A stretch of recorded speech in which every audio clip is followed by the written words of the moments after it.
네, 안녕하세요, 여러분. 여러분들이 한눈에 보이는 인공지능 그림책을 읽을 때 조금이나마 도움이 되고자 이번 영상을 함께 하게 되었습니다. 저는 이정원이라고 합니다. 만나서 반갑습니다. 저와 함께 두 번째 챕터 탐색 알고리즘에 대해서 알아보도록 하겠습니다.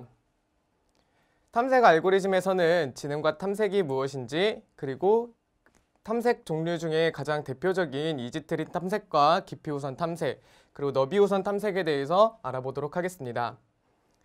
먼저 탐색 알고리즘이 무엇인지 알아보기 전에 지능과 탐색이 무엇인지 알아보아야 되는데요. 지능적인 활동이라 어떤 문제가 있을 때 이 문제를 해결하고자 하는 활동이라고 할 수가 있습니다. 예를 들어 여기 문제에서 날고기를 계속 먹었더니 배가 아프다는 문제가 있을 때 불에 익혀서 이 문제를 해결할 수 있었던 이런 행동 자체가 지능적인 활동이라고 할 수 있습니다. 또 탐색이란 어떤 목표에 도달하기 위해 가는 과정이라고 할 수 있는데요. 왼쪽 그림과 같이 로봇이 목표 지점까지 찾아가는 그 과정을 우리는 탐색이라고 할 수 있는데요.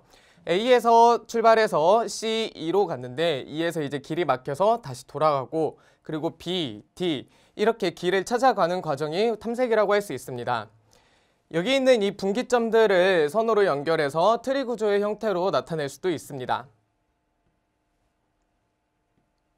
그렇다면 이진트리 탐색이 무엇인지 알아보도록 하겠습니다. 이진트리 탐색이라 이렇게 노드와 엣지로 이루어진 것인데요. 노드는 각 특정 정보들을 가지고 있는가 반면에 이 엣지들은 이 노드 간을 연결해 주는 것이라고 할 수 있습니다. 먼저 전위 순회는 최상위 노드부터 시작해서 하위 노드, 왼쪽 하위 노드로 향하게 되는데요. 전위 순회의 탐색 방법대로 탐색을 하게 되면 A, B, D, H, I, E, J, K, C, F, L, G의 순서로 탐색을 할 수 있습니다. 중위 순회는 왼쪽 하위 트리부터 시작해서 최상위 노드를 향해 가는 탐색 과정입니다.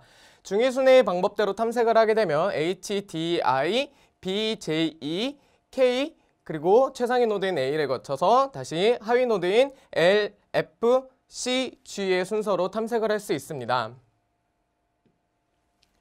세 번째로 후위 순회는 하위 노드를 모두 탐색한 후에 그 다음에 최상위 노드를 향하는 방법인데요.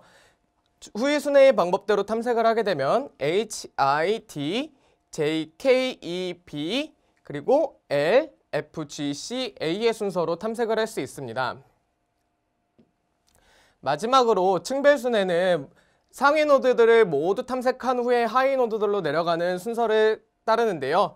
층별 순회의 방법대로 탐색을 하게 되면 A, B, C, D, E, F, G, H, I, J, K, L의 순으로 우리가 탐색을 할 수 있습니다.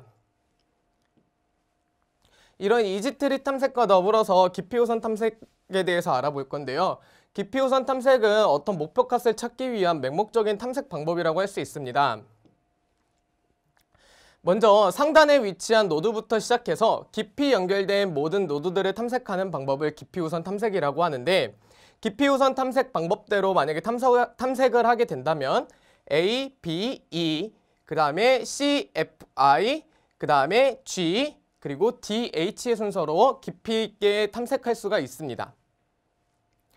또 깊이 제한과 백트래킹에 대해서 말씀을 드릴 텐데요. I 노드까지 깊이 제한이 걸렸을 때 깊이 있다면은 무한히 깊이 있다면은 끝까지 탐색을 할 수가 없기 때문에 어느 정도 제한을 걸어 놓는 겁니다. 이 깊이 제한에 걸렸을 때 다시 C 노드로 돌아오는 이 과정을 우리는 백트래킹 과정이라고 합니다.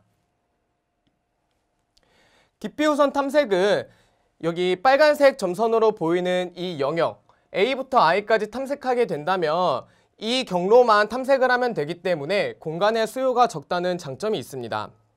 또 만약에 깊은 단계에 최적의 해가 있다면 빠른 시간에 이 최적의 해를 구할 수 있다라는 장점이 있습니다. 하지만 이 빨간색 경로의 노드에 해가 없을 경우 무한히 깊이에 빠질 수도 있습니다. 그때 사용하는 것이 조금 전에 언급했던 깊이 제한과 백트래킹 기법을 이용해서 다시 탐색을 하게 되고, 만약에 J가 최적의 해라고 생각을 하고 탐색을 마쳤는데 실제로는 H가 최적의 해였다면 최적의 해를 찾지 못하는 문제가 발생할 수 있습니다. 너비 우선 탐색은 깊이 우선 탐색과 마찬가지로 맹목적 탐색 방법이라고 할 수 있는데요. 깊이 우선 탐색이 깊이 있게 탐색을 했다면 너비 우선 탐색은 넓게 탐색을 하는 것이라고 생각하면 이해하기 쉽습니다. 일단 A 노드에서 시작해서 인접한 노드를 탐색하는 방법인데요. 이 너비 우선 탐색 방법대로 탐색을 하게 되면은 A, B, C, D, E, F, G, H, I의 순서로 우리는 탐색을 할 수 있습니다. 너비 우선 탐색의 장점이라고 하면은 이 가장 인접한 노드들부터 탐색을 하기 때문에 최단 경로를 보장할 수 있다라는 장점이 있습니다.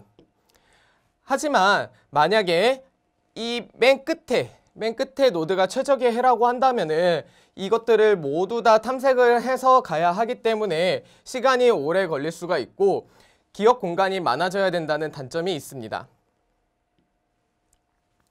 깊이 우선 탐색과 너비 우선 탐색을 친구 관계를 예로 들어서 한번 비교를 해보도록 하겠습니다.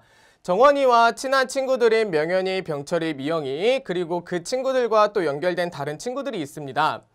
파란색 경로를 따라가다 보면, 즉 깊이 우선 탐색을 따라서 가다 보면은 정원이와 관련된 모든 친구 관계를 연결할 수 있고, 반대로 이 빨간색 경로를 따라가게 되면은 너비 우선 탐색대로 가게 되면 정원이와 가까운 친구들부터 탐색할 수가 있는 것입니다. 네, 이상으로 탐색 알고리즘에 대한 설명을 모두 마치도록 하겠습니다. 감사합니다.